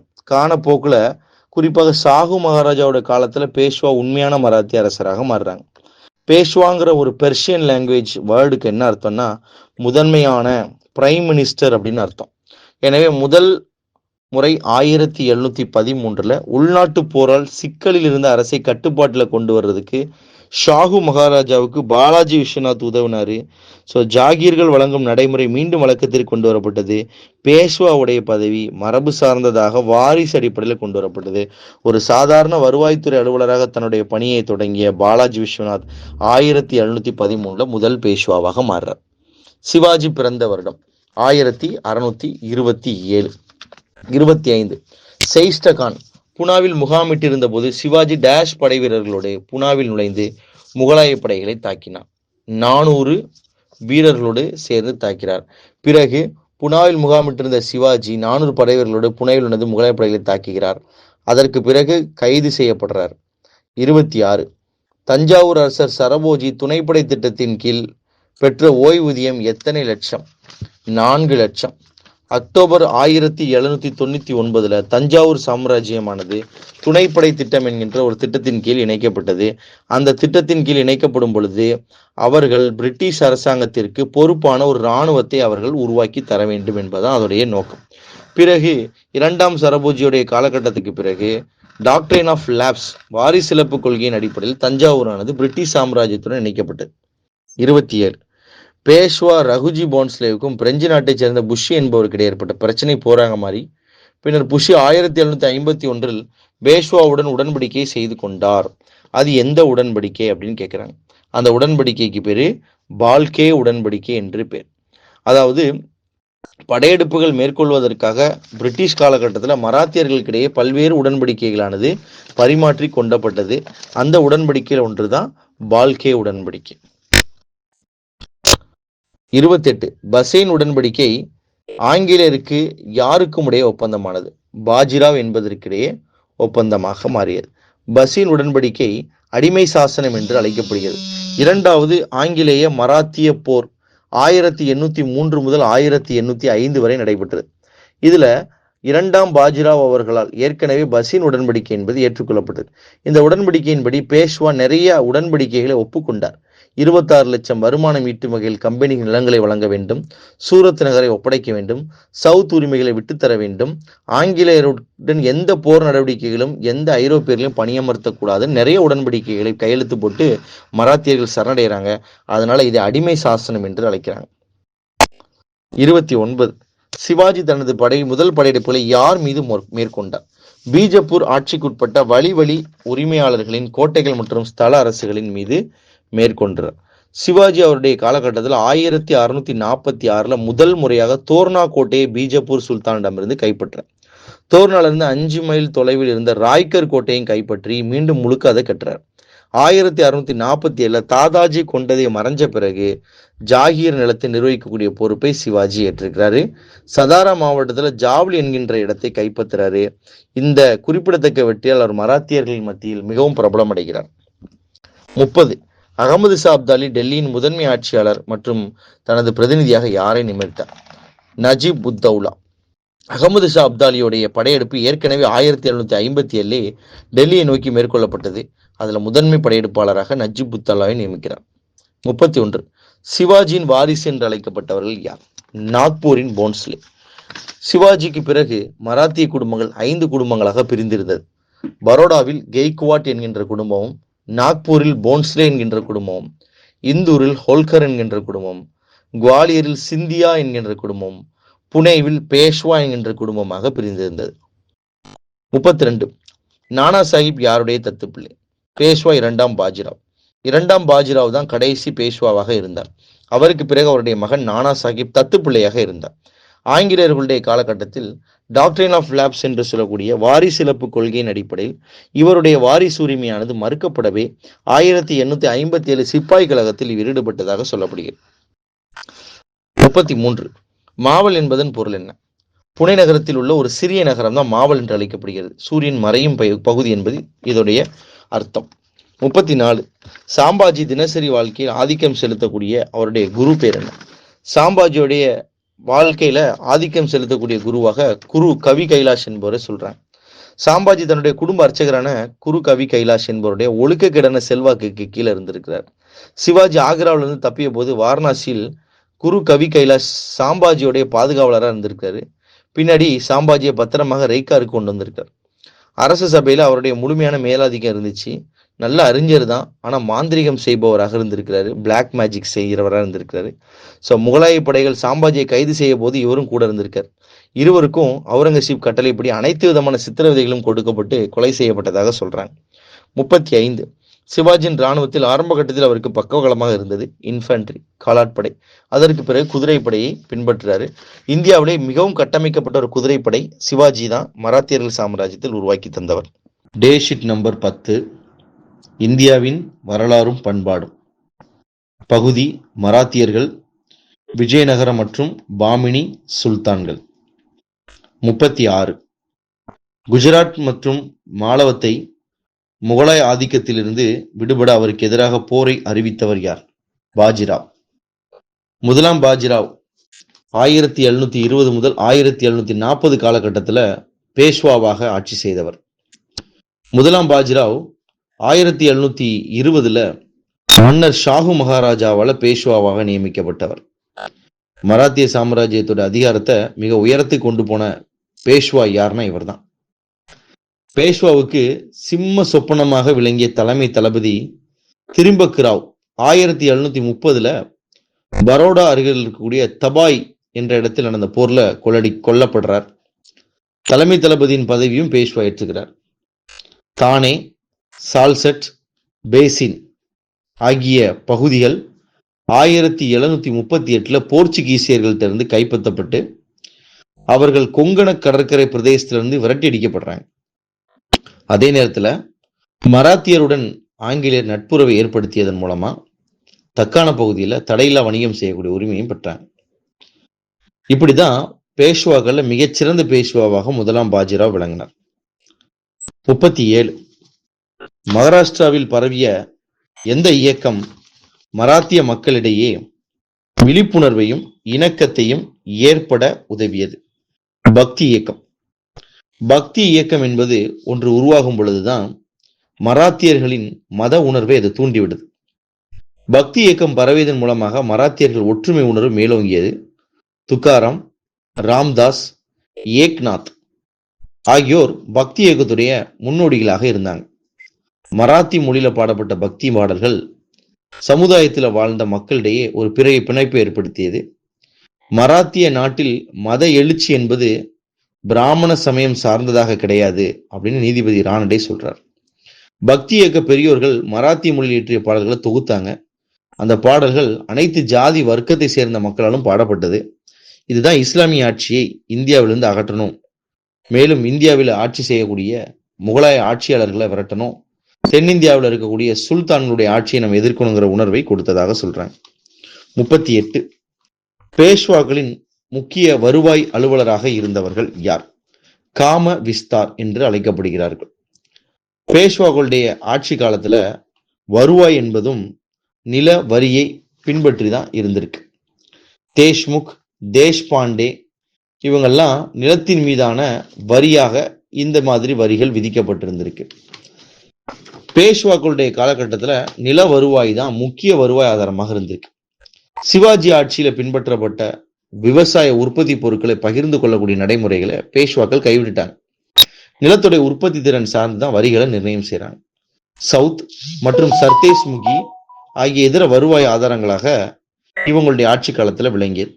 சவுத் என்பது ஆட்சியாளருக்கு 25%, மத்திய மராத்திய அதிகாரிகள் மற்றும் படைகளை பராமரிக்கிறதுக்காக இராணுவ தளபதிகளுக்கு 66%, பிறப்பில் பிராமணர்களாகவும் தலைவராக உள்ள பண்டித் சச்சிவுக்கு 6%, வரி வசூல் செய்யறவங்களுக்கு 3%. இப்படி சவுத் என்கின்ற வரியை பிரிச்சுக்கிட்டாங்க. தரநிலையை பின்பற்றுவதில் முறைகேடுகள் இருந்ததுனால அனைத்து தனியார் நாணய தொழிற்சாலைகளும் 1760 மூடப்பட்டு ஒரே ஒரு சென்ட்ரல் நியூமிஸ்மேட்டிக் ஃபேக்டரி, மத்திய நாணய தொழிற்சாலை உருவாக்கப்பட்டது. 39. மராத்தியர்களுடைய குறுகிய கால பேரரசு 1761 டேஷ் இடத்தில் சோகமாக முடிந்தது. 3வது பானிப்பட்டு போர். வரலாற்றில் 3 பானிப்பட்டு போர்கள் நிகழ்ந்துள்ளது. 1526 வருடம் நடந்த முதல் பானிப்பட்டு போர் இந்தியாவுடைய முகலாய பேரரசிற்கு அடித்தளம் விதித்த பேரரசர் பாபர் என்பவருக்கும் இப்ராஹிம் லோடி என்கின்ற டெல்லி சுல்தானுக்கும் இடையில நடந்தது. 1556 2வது பானிப்பட்டு போர் நடந்தது. இந்த 2வது பானிப்பட்டு போரானது அக்பர் என்பவருக்கும் ஹெமு என்பவருக்கும் இடையே நிகழ்ந்தது. 3வது பானிப்பட்டு போர் 1761. இந்த போர்ல மராத்தியருக்கும் முகலாயருக்கும் கிடைத்த மிகப்பெரிய தோல்வி இந்தியாவில் ஆங்கிலேய அரசு வழியாக ஆங்கிலேய அரசு காலுன்ற ஒரு பெரிய வாய்ப்பாக இருந்தது. 1761 ஜனவரி 14ஆம் தேதி 3வது பானிப்பட்டு போர் நடந்தது. மராத்திய இராணுவம் முற்றிலுமாக அழிஞ்சிச்சு. ஹோல்கர் தப்பி ஓடிட்டாரு. சிந்தியாவின் படைகள் அவரை தொடர்ந்தது. பானிபட் போருக்கு பிறகு அப்தாலி 2ஆம் ஷா ஆலத்தை டில்லியின் மன்னராக அங்கீகரித்தார். முதல்ல கடுமையான அதிர்ச்சியை சந்திச்ச மராத்தியர்கள் 10 ஆண்டுகளுக்குள்ள முகலாய மன்னர் ஷா ஆலத்தின் பாதுகாவலரை உருவாக்கி வடக்கே தங்களுடைய அதிகாரத்தை நிலைநிறுத்த முயற்சி செஞ்சிருக்காங்க. 40. சிவாஜியை தொடர்ந்து யாருடனான சச்சரவுக்கு பிறகு சாம்பாஜி ஆட்சி பொறுப்பேற்றார்? அனாஜி தத்தோ. இவருடைய முழு பேர் அனாஜி தத்தோ சச்சிவ். சச்சிவ் அப்படின்னாலே சிவாஜியோட அஷ்டபிரதான் என்று சொல்லக்கூடிய மந்திரிகள்ல ஒரு முக்கியமான ஒரு பொறுப்பை கொடுத்திருந்தாங்க. அஷ்டம் என்றால் 8 என்று பேர். அஷ்டபிரதான்ல சச்சிவ் அல்லது சுருனாவிஸ் உள்துறை செயலாளர், ஹோம் செக்ரட்டரி ரேங்க்ல இருந்திருக்கார். அரசுடைய அன்றாடைய கடித போக்குவரத்தை கவனிச்சுக் கொள்றதோடு வரைவுகளை திருத்தும் அதிகாரங்களையும் கொண்டிருந்தார். பர்கானாவுடைய கணக்குகளையும் அவர் சரி பார்த்தார். இப்படிப்பட்ட நிலையில் இருந்தவர் தான் இவர். 1660 சிவாஜியுடைய நிர்வாகத்துல இவர் பொறுப்பேற்கிறாரு. அப்படியே உள்ள அதிகப்படியான அதிகாரங்களை பெற்றுக் கொள்கிறார். சிவாஜி இறந்ததற்கு பிறகு சாம்பாஜி என்பவருக்கும் இவருக்கு இடையில் ஒரு சச்சரவுக்கு பிறகுதான் சாம்பாஜி ஆட்சி பொறுப்பேற்றதா சொல்றாங்க. 41. பக்தி துறவியான ராமானந்தரின் சீடர் யார்? கபீர். கபீர் ஒரு நெசவாளியின் மகனாக இருந்திருக்கிறார்.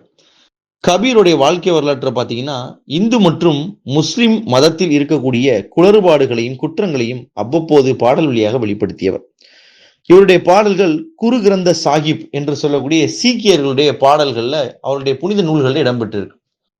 இவர் கபீர் என்பவர் தான் இந்த ராமானந்தருடைய முதன்மையான சீடர் அப்படிங்கிறாங்க. சைவ வைணவத்தில் இருக்கக்கூடிய ஒற்றுமையை பரப்புவதற்காக முயற்சி செய்தவர் தான் ராமானந்தர்.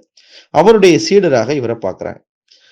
கபீர் சிறு வயதுல வாரணாசியின் அருகே ஒரு ஆற்றங்கரை ஓரமாக தாய் தந்தையரால் கைவிடப்பட்ட நிலையில் எடுக்கப்பட்டு ஒரு முஸ்லிமால் வளர்க்கப்பட்டிருக்கிறார். பக்தி இயக்கத்தின் முக்கியமான தந்தையாக இவரை கருதுகிறாங்க. 42. மராத்திய மன்னரின் சிவாஜியின் சமகாலத்தவர் யார்? துக்காராம்.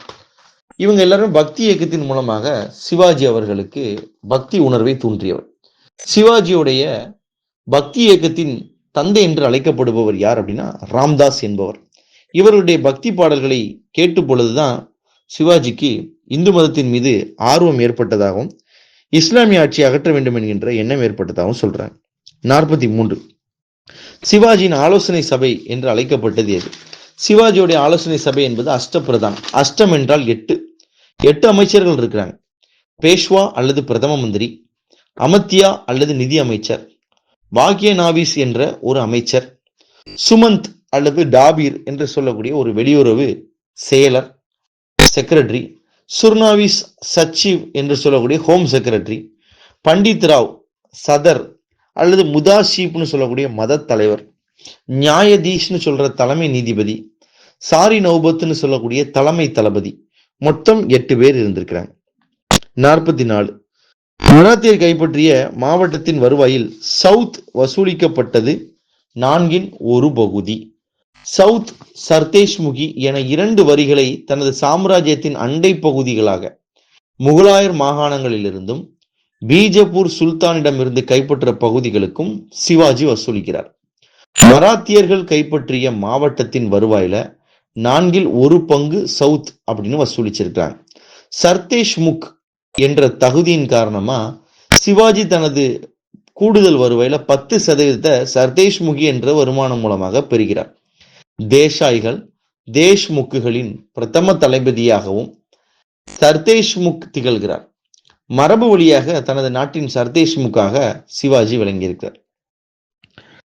45 சிவாஜியின் இராணுவ அமைப்புல மிகச்சிறிய அலகின் தலைவராக இருந்தவர் யார்? நாயக். நாயக் என்பது இன்னைக்குமே பாத்தீங்கன்னா இந்திய இராணுவத்துல சிப்பாய்க்கு மேல லான்ஸ் நாயக், அதற்கு மேல நாயக் என்கின்ற ஒரு பதவி கொடுத்திருக்கிறாங்க. இது முதல்நிலை காவலர் என்று சொல்லக்கூடிய காவல்துறையில உள்ள ஒரு பதவியாகவும் இருக்கு. இராணுவத்துல அதற்கு மேல லான்ஸ் நாயக், நாயக் மேல பாத்தீங்கன்னா சுபேதார் நாயக், அதற்கு பிறகு கேப்டன், அப்புறம் லெப்டினன்ட் கர்னல், அப்புறம் கர்னல் அப்படின்னு வரிசையாக போகக்கூடிய ஒரு பதவியாகவும் இருக்கு. இராணுவத்துல இன்னைக்குமே நாயக் என்பதை பின்பற்றுறாங்க. 46 மராத்திய சாம்ராஜ்யத்தின் அதிகாரத்தை மேம்படுத்திய பேஷ்வாயா? முதலாம் பாஜிராவ். முதலாம் பாஜிராவ் காலகட்டத்தில் தான் இந்த முக்கியமான குடும்பங்கள், மராத்திய குடும்பங்கள் 5ஆக பிரிந்திருக்கு. தம்மை மகாராஷ்டிரத்தின் அரசன் எனவும் ஏனைய தக்கான பகுதிகளுக்கு தலைவன் எனவும் பேரரசர் சாகுவை அங்கீகரிக்க வைக்கிறதுல இந்த பாஜிராவ் வெற்றி பெற்றிருக்கார். அதன் மூலமாக அந்த பகுதியில் இந்த சவுத் சர்தேஷ்முகி இந்த கப்ப தொகைகளை மராத்திய அதிகாரிடமிருந்து சட்டபூர்வமாக வசூலிக்க முடிஞ்சு. நிதி நிர்வாக செயல்பாடுகளை பாஜிராவ் புனேலிருந்து மையப்படுத்தி ஆட்சி செய்ததாக சொல்றாங்க. இவர் 2வது பேஷ்வாவாக நகரத்தை அலங்கரிச்சிருக்கிறார். 47 கோஹினூர் வைரம் என்பதை எடுத்து சென்றவர் யார்? நாதிர் ஷா. நாதிர் ஷா இவருடைய வம்சாவளியாக வந்தவர் தான் அகமது ஷா அப்தாலி. இந்த நாதிர் ஷா காலகட்டத்தில் தான் கோஹினூர் வைரம் கொள்ளையடிக்கப்பட்டது. கோஹினூர் வைரம் என்பது உங்களுக்கு கர்நாடக மாநிலத்தில் இருந்து எடுக்கப்பட்ட ஒரு முக்கியமான ஒரு வைரம். காகத்திய வம்சத்தைச் சேர்ந்த அரசர்களின் அரியணையை அலங்கரித்ததாக இந்த வைரம் நம்பப்படுகிறது. பிறகு ஷாஜகான் அவர்களுடைய முக்கியமான அந்த மயிலாசனத்தில் ஒரு முக்கியமான நகையாகவும் அது இருந்திருக்கு. பின்னாடி இந்த பீகாக் தான் அப்படிங்கிறத நாதிர் ஷா கொள்ளையடிச்ச பிறகு அந்த வைரம் அவரிடமிருந்து களவு செய்யப்பட்டு தற்போது இந்த வைரமானது இங்கிலாந்துடைய அரசியாரின் மகுடத்தில் இருப்பதாக சொல்லப்படுகிறது. 48 எந்த உடன்படிக்கை முதலாம் ஆங்கிலேய மராத்திய போரை முடிவுக்கு கொண்டு வந்தது? ஆங்கிலேய மராத்திய போரை பொறுத்த வரைக்கும் முதலாம் ஆங்கில மராத்திய போர் 1775 முதல் 1782 காலகட்டங்களில் கொண்டு வரப்பட்டது. இந்த போரின் போது ஊடையிலேயே சூரத் மற்றும் புரந்தர் என்கின்ற 2 உடன்படிக்கைகள் போடப்பட்டது. இருந்தாலும் சால்வே உடன்படிக்கை 1782 முதல் கட்டமாக போரை முடிவுக்கு கொண்டு வந்தது. வட்கான் உடன்படிக்கை வாரன் ஹாஸ்டிங்ஸ் என்ற கவர்னர் ஜெனரல் நிராகரிக்கிறாரு. கர்னல் கோடாட் தலைமையில பெரும் படை ஒன்றை அனுப்பி 1779 பிப்ரவரியில் அகமதாபாத்தையும் 1780 பசீனையும் பிடிக்க வைக்கிறாங்க. கேப்டன் பாப்கம் தலைமையிலான ராணுவம் குவாலியர் 1780 கைப்பற்றது. சிந்தியாவிடம் ஆங்கிலேயர்கள் 1782 ஆண்டு சால்வே உடன்படிக்கையில கையெழுத்திடுறாங்க. இது ஜூன் 1782 வாரன் ஹாஸ்டிங்ஸாலும் பிப்ரவரி 1783 பட்னாவிஸாலும் ஒப்புதல் பெறப்பட்டது. இந்த ஒப்பந்தம் இருவருக்கும் இடையே 20 ஆண்டு காலம் அமைதியை ஏற்படுத்தணும் என்று சொன்னது. இதற்கு பிறகு இந்த ஒப்பந்தத்தில் பல்வேறு குளறுபடிகள் இருந்ததுனால இந்த ஒப்பந்தத்துடைய ஃபெயிலியர் தான் இரண்டாவது ஆங்கிலேய மராத்திய போர் 1803 ஏற்படுவதற்கு காரணமாக அமைஞ்சிருக்கு. 49. இரண்டாவது ஆங்கில மராத்திய போரின் போது ஆங்கிலேய கவர்னர் ஜெனரலாக இருந்தவர் யார்? வெல்லஸ்லி பிரபு. இரண்டாவது ஆங்கிலேய மராத்திய போர் 1803 முதல் 1805 ஆண்டு காலகட்டத்தில் நடந்தது. 1801 பேஷ்வா ஜஸ்வந்த் ராவ் ஹோல்கரின் சகோதரர் வித்துஜி என்பவரை கொடூரமா கொலை செய்யறார். ஆத்திரமடைஞ்ச ஜஸ்வந்த் சிந்தியா மற்றும் இரண்டாம் பாஜிராவுடைய கூட்டுப்படைகளுக்கு எதிராக போர் கொடி தூக்குறார். 1802 அக்டோபர் 25 ஜஸ்வந்த் பேஷ்வா மற்றும் சிந்தியாவுடைய கூட்டுப்படைகளை பூனாவுக்கு அருகில் இருக்கக்கூடிய ஹபாஸ்டஸ் என்ற பகுதியில் தோற்கடிச்சு அமிர்தராவ் மகன் விஜய ராகவை பேஷ்வா இருக்கையில வைக்கிறார். அச்சுறுத்தப்பட்ட இரண்டாம் பாஜிராவ் பசீனுக்கு தப்பி ஓடி ஆங்கிலேயரோட ஒரு ஒப்பந்தம் மேற்கொள்றாரு. இந்த ஒப்பந்தம் தான் பசீன் உடன்படிக்கை என்று அழைக்கப்படுகிறது. இதன் அடிப்படையில் தான் இரண்டாவது ஆங்கிலேய மராத்திய போர் நடந்ததாக சொல்றாங்க. 50வது கேள்வி. கிராம அளவில் வருவாய் வசூலை மத்திய அரசுக்கு அனுப்பும் பொறுப்பை கொண்டிருந்தவர்கள் பட்டேல் என்று அழைக்கப்பட்டாங்க. நிர்வாகத்துறை அடிப்படை பிரிவு கிராமம். பட்டேல் தான் கிராம தலைமை அதிகாரி. அவர் அரசுடைய வருவாயை மத்திய அரசுக்கு அனுப்பக்கூடிய பொறுப்பை ஏற்றிருந்தார். பட்டேலுக்கு உதவியா குல்கர்னி அல்லது கணக்காளர் என்கின்ற ஒரு ஆவண காப்பாளரும் இருந்திருக்கிறார். 51. கொங்கணம், கந்தேரி, விஜயதுர்க் ஆகிய பகுதியில் கடற்படை தளங்களை கட்டியவர் யார்? பாலாஜி விஸ்வநாத் என்பவர். பாலாஜி விஸ்வநாத் இவர் தான் முதல் பேஷ்வா. 1713 பேஷ்வா முறை என்கின்ற முறையை கொண்டு வந்தவர். உள்நாட்டு போர்ல சிக்கல்ல இருந்த அரச கட்டுப்பாட்டுல கொண்டு வர்றதுக்கு ஷாஹு மகாராஜாவுக்கு ஒரு உதவி செஞ்சிருக்கார். ஜாகீர்களை வழங்கக்கூடிய நடைமுறை மீண்டும் வழக்கத்திற்கு கொண்டு வரப்பட்டது. பேஷ்வாவுடைய பரவி வழி வழியாக வாரிசுகளுக்கு கொடுக்கப்பட்டது. ஒரு சாதாரண வருவாய்த்துறை அலுவலராக தன்னுடைய வேலையை ஆரம்பிச்சவர் 1713 பேஷ்வாவாக மாறுறார். ஷாஹு பாலாஜி விஸ்வநாத்துடைய மூத்த மகனை 20 வயதை நிரம்பிய பாஜிராவை அடுத்த பேஷ்வாவாக பணியமர்த்தார். 20 வயதுல பேஷ்வாவா இவருடைய மகன் மாறி இருக்கிறார். 52. மனிதர்களுக்காகவும் விலங்குகளுக்காகவும் மூலிகைகளை தயாரிக்க இரண்டாம் சரபோஜியா நிறுவப்பட்ட அந்த அமைப்புக்கு பேர் தன்வந்திரி மஹால் என்று பேர். இரண்டாம் சரபோஜி ஒரு தலை சிறந்த அறிஞர். ஜெர்மானிய சமய பரப்பு குழுவை சேர்ந்த ஃப்ரெட்ரிக் ஸ்வாட்ஸ் அவர் மூலமா கல்வி பயில்றார். மேற்கத்திய அறிவியல் மற்றும் மருத்துவத்தை கையாளக்கூடிய மருத்துவராகவும் இவர் இருக்கிறார். ஒரு பிரிண்டிங் பிரஸ் ஒன்று நிறுவி சரபோஜியின் நவீன திட்டங்கள் ஒன்றாக இருந்துச்சு. சரஸ்வதி மகால் நூலகத்தை மேம்படுத்துறது அவருடைய திட்டங்கள்ல ஒன்றா இருந்துச்சு. இவர் காலகட்டத்தில் பார்த்தீங்கன்னா நவீன கல்வி முறைக்காக நவவித்யா முறையை பள்ளிகளில் அறிமுகம் செய்கிறார். முக்தாம்பாள் சத்திரம் என்கின்ற சத்திரத்தை இவர் தொடங்குறாரு. மனிதர்களுக்கும் விலங்குகளுக்கும் மூலிகை மருந்துகளை தயாரிக்க தன்வந்திரி மகால் என்ற ஆராய்ச்சி நிறுவனத்தையும் இவர் தொடங்குறார். சரஸ்வதி மகால் நூலகம் நாயக்க மன்னரால் கட்டப்பட்டு இரண்டாம் சரபோஜி மன்னரால் செறிவூட்டப்பட்டது. மராத்திய வடிவில் அமைந்த ஆவணங்கள் மோடி எழுத்து வடிவில் இங்கே எழுதப்பட்டதும் பாதுகாப்பாக வைக்கப்படுது. 53. இரண்டாம் சரபோஜி எழுதிய புத்தகங்கள் என்ன? குமார சம்பவ சம்பு, அதற்கு பிறகு தேவேந்திர குரவஞ்சி, முக்தராட்சசயா என்ற 3 புத்தகங்கள் எழுதியிருக்கார். கர்நாடக இசையில் மேற்கத்திய இசைக்கலைஞர்களான கருவிகளான கிளாரினட்ஸ், வயலின் ஆகிய கருவிகளை சரபோஜி அறிமுகம் செய்கிறாரு. தஞ்சாவூர் அரண்மனை வளாகத்துல தமிழ்நாட்டின் முதலாவது வனவியல் பூங்காவை இவர் தொடங்குகிறார். அருட்தந்தை பீப் ஹீபர், முடிசூடிய பல தலைவர்களை நான் பார்த்திருக்கிறேன், ஆனால் இவர் தவிர எவரிடமும் அது இளவரச தன்மையோடு அலங்கரித்ததில்லை என்று ஒரு பிஷப் சொல்லியிருக்கிறார். 54. சிவாஜிக்கு பிறகு ஆட்சி பொறுப்பை ஏற்றவர் யார்? சாம்பாஜி, ராஜாராம், அதற்கு பிறகு ஷாஹு, அடுத்தது இரண்டாம் சாம்பாஜி. விஜயநகரம் மற்றும் பாமினி சுல்தான்கள். 1. அமுக்த மால்யதா தெலுங்கு இலக்கியத்தின் தலை சிறந்த படைப்பு என்ற நூலை எழுதியவர் கிருஷ்ணதேவராயர். அமுக்த மால்யதா என்பது ஆண்டாளின் கதை என்கின்ற ஒரு நூலை இவர் எழுதியிருக்கிறார். அமுக்த மால்யதா தெலுங்கு இலக்கியத்துடைய தலை சிறந்த படைப்பாக கருதப்படுது. இது பெரியாழ்வாருடைய மகளான கோதை தேவி, அதாவது ஆண்டாளை பற்றியது. கடவுள் ரங்கநாதருக்கு அணிவிப்பதற்காக தொடுக்கப்பட்ட மாலைகளை அவருக்கு சூடுறதுக்கு முன்னாடி இவங்க சூடிக்கிட்டாங்க. அமுக்த மால்யதாங்கிறதுக்கு தான் அணிந்த பின் கொடுப்பவள், சூடி கொடுத்த சுடற்கொடி என்று அர்த்தம். 2. விஜயநகர பேரரசுக்கு விஜயம் செய்த நிக்கோலோ காண்டி என்பவர் யார்? ஒரு இத்தாலிய நாட்டை சேர்ந்த ஒரு பயணி. விஜயநகர பேரரசை பொறுத்த வரைக்கும் அந்த நாட்டுடைய குறிப்புகள் என்பது வெளிநாட்டுல பல்வேறு நூல்கள்ல எழுதப்பட்டிருக்கு. காரணம், நாட்டிற்கு வருகை தந்த பல்வேறு அறிஞர்கள். அதுல ஒரு முக்கியமானவர் தான் நிக்கோலோ கோண்டி என்கின்ற இத்தாலிய நாட்டை சேர்ந்த ஒரு பயணி. இவர் நிர்வாகத்தின் பல்வேறு அமைப்புகளையும் கடற்படையில இவங்களுக்கு இருந்த ஒரு சிறப்பு அம்சத்தை பற்றியும் நூல்களாக எழுதியிருக்க. குதிரைகள் போன்ற பல்வேறு விஷயங்கள் மேற்கு நாடுகள்ல இருந்தும் ஐரோப்பாவிலிருந்தும் இறக்குமதி செய்யப்பட்டதையும் இவர் தன்னுடைய நூல்ல குறிப்பிட்டிருக்கார். 3. விஜயநகர அரசர்களின் நாணயங்களில் செப்பு நாணயங்கள் எவை? ஜிட்டல். தங்க நாணயங்கள் வராகன் என்று அழைக்கப்பட்டிருக்கு. விஜயநகர அரசர்கள் வராகன் என்று அழைக்கப்பட்ட குறிப்பிட்ட நாணயங்கள் அதிக வெளியிட்டிருக்காங்க. தமிழ்ல பொன், கன்னடத்துல ஹொன்னு அப்படின்னு அதுல குறிப்பிட்டிருக்காங்க. இந்த தங்க நாணயங்கள் வெவ்வேறு இந்து தெய்வங்களின் உருவங்கள், காளை, யானை, கண்டபெருண்டான ஒரு கற்பனை பறவை, அதாவது இரட்டை கழுகு வடிவத்தில் இருக்கக்கூடிய இந்த உருவம் அதோடைய தனது அழகிலும் நகத்திலும் யானையை கொத்தி கொள்ற மாதிரி இருக்குதுங்கிறாங்க. இதையும் கொடுத்திருக்காங்க. நாணயத்துல அரசனுடைய பெயர் நாகரி அல்லது கன்னட எழுத்து வடிவத்தில் பொறிக்கப்பட்டதாகவும் சொல்றாங்க. 4. ஹரிஹரர் மற்றும் புக்கர் எந்த காகத்திய வாகனங்கள் ஆட்சியாளருடன் சேவை புரிந்தார்கள்? 2ஆம் பிரதாபருத்திரன்.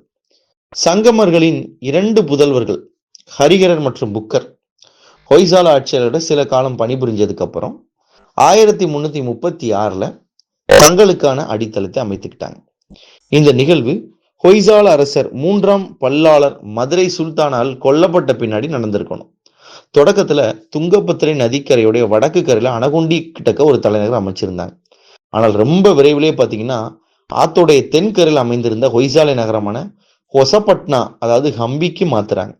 வெற்றியை கொண்டாடும் விதமாக இதற்கு விஜயநகரம் என்று பெயரிட்டாங்க. வெற்றி நகரம் விஜயநகரம். ஹரிஹரர் புக்கர் 2 சகோதரர்கள் கர்நாடகத்தின் தென் பகுதியில் இந்த நகரமானது நிறுவப்படுவதாக சொல்றாங்க. 5. விஜயநகரத்து ரோஜா வியாபாரிகளை பற்றி குறிப்பிடுபவர் யார்? அப்துல் ரசாக். இவர் ஒரு பாரசீக பயணி. பெர்ஷியா, அதாவது அப்போது இருந்த ஈரான் ஈராக் பகுதியைச் சேர்ந்த ஒரு பயணி. இங்க வியாபாரத்தை பற்றியும் பொருளாதார நிலையை பற்றியும் சொல்லியிருக்கார். அதுல வேளாண்மை, குடிசை தொழில்கள், வாணிகம் பற்றியும் சொல்லியிருக்கார். இந்த இடத்துல சீனாவிலிருந்து வந்த பட்டு, மலபார் பகுதியை சேர்ந்த வாசனை பொருட்கள், பர்மாவிலிருந்து பெறப்பட்ட ஆபரண கற்கள் இதெல்லாம் மையமாக வச்சு துறைமுகம் இயங்கியது. தென்னிந்திய துறைமுகங்களிலேயே ஏற்றுமதி செய்யப்பட்ட பண்டங்கள்ல ஜவுளி முக்கிய பண்டமாக விளங்கியதையும் குறிப்பிட்டிருக்கிறாங்க. 6. புக்கர் சீனாவின் எந்த வம்சத்துக்கு தூதுவரை அனுப்பினார்? ஹரிஹரர் மற்றும் புக்கர். அதுல முதலாம் புக்கர் என்பவர் முதலாம் புக்கருடைய ஆட்சி போது தமிழகத்தின் தொண்டை மண்டலத்துல கவனம் செலுத்துறாங்க. தமிழகத்துடைய வட மாவட்டங்களை உள்ளடக்கிய தொண்டை மண்டல பகுதியை சம்புவராயர் ஆண்டு வந்திருக்கிறார். முதலாம் புக்கருடைய மகன் தான் இளவரசர் கம்பண்ணா. தன்னுடைய நம்பிக்கைக்குரிய தளபதி மாரையா நாயக்கரோட உதவியோட மதுரையை கைப்பற்றார். மதுரை சுல்தானை 1370 கொன்னதன் மூலம் மதுரை சுல்தானி ஆட்சிக்கு முடிவுக்கு வந்து குமார கண்பனா என்பவர் மதுரையில நாயக்கர் வம்சத்தை நிறுவுறார். இந்த செய்தி தான் மதுரா விஜயம் என்ற புத்தகத்தில் குறிப்பிடப்பட்டுள்ளது. எனவே இந்த குமார கம்பண்ணாவுடைய அப்பா முதலாம் புக்கர் சீனா வரைக்கும் மிங் வம்சம் என்று சொல்லக்கூடிய வம்சத்தைச் சேர்ந்த அரசர்களை அவர்கள் தங்களுக்கு ஆதரவு தர வேண்டும் என்று ஒரு தூதரை அனுப்பியிருக்கிறார். 7. முதலாம் ஹரிஹரர் தனது நாட்டை ஸ்தலங்களாகவும் நாடுகளாகவும் எதன் அடிப்படையில் ஒழுங்கமைத்தார்? காகத்தியர்கள். காகத்தியர்கள் என்பவர்கள் வாரங்கள் என்று சொல்லக்கூடிய பகுதியை ஆட்சி செய்தவர்கள். இதுல சிறந்த மன்னராக பிரதாபருத்திர தேவா என்கின்ற மன்னர் அறியப்படுகிறார். இவர்களுடைய காலகட்டத்துல தான் பாளையக்காரர் முறை என்கின்ற முறையை உருவாக்கப்பட்டதாக சொல்றாங்க. 8. 1474ஆம் ஆண்டு இந்தியாவிற்கு வருகை புரிந்த ரஷ்ய பயணியின் பேர் என்ன? நிகிடின் என்கின்ற ஒரு பயணி வந்திருக்கிறார். இவருடைய காலகட்டத்துல விஜயநகர பேரரசின் செழுமைகளை பற்றி எழுதியிருக்கிறார். குதிரை வர்த்தகம் எவ்வாறு சிறந்து விளங்கியது என்பதை பற்றியும் இவர் சிறப்பாக பல செய்திகளை குறிப்பிட்டிருக்கார். மண்டலம், நிர்வாகம், கிராம அமைப்புகள் போன்ற பல்வேறு உள்ளாட்சி நிர்வாகத்தின் முறைகளை பற்றிய குறிப்புகளும் இவருடைய காலகட்டத்தில் கொடுக்கப்பட்டிருக்கு. அச்சுத நாயர் காலத்தில் விஜயநகர பேரரசு எத்தனை ராஜ்யங்களாக பிரிக்கப்பட்டிருந்தது? 17 ராஜ்யங்களாக பிரிக்கப்பட்டிருந்தது. 10. விஜயநகரம் எந்த பெயரில் அழைக்கப்பட்டது? விஜயநகரம் வெற்றி நகரம், பிஜாநகர், வித்யாநகர், விருபாக்ஷபுரம், ஹோல்ஸ்பட்டினம் என்ற பல்வேறு பெயர்களால் அழைக்கப்பட்டது. இந்தியாவில் நிக்கோலோ கொண்டி அப்துல் ரசாக் யாருடைய ஆட்சியின் போது வருகை புரிந்தனர்? விஜயநகர பேரரசின் ஆட்சியின் போது வருகை புரிந்தனர். 12.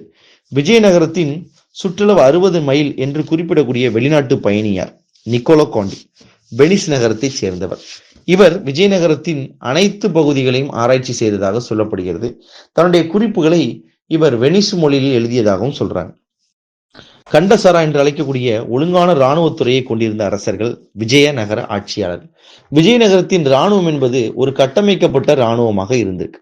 இவர்களுடைய காலகட்டத்துல தான் அதிகமான குதிரை வர்த்தகத்தை போர்ச்சுகீசியர்களிடம் மேற்கொண்டிருக்கிறாங்க. எனவே போர்ச்சுகீசியர்களுக்கும் இவர்களுக்கும் ஒரு நிலையான உறவு இருந்ததாக சொல்லப்படுகிறது. எனவே இராணுவத்தில் ஒரு முறையை பின்பற்றியிருக்கிறாங்க. அந்த முறைக்கு பேர் கண்டசாரா என்ற ஒரு முறை. இதை பின்பற்றுவதன் மூலமாக இராணுவ வீரர்களுக்கு ஒரு ஒழுங்கினை இவர்களால் கொண்டு வர முடிந்தது.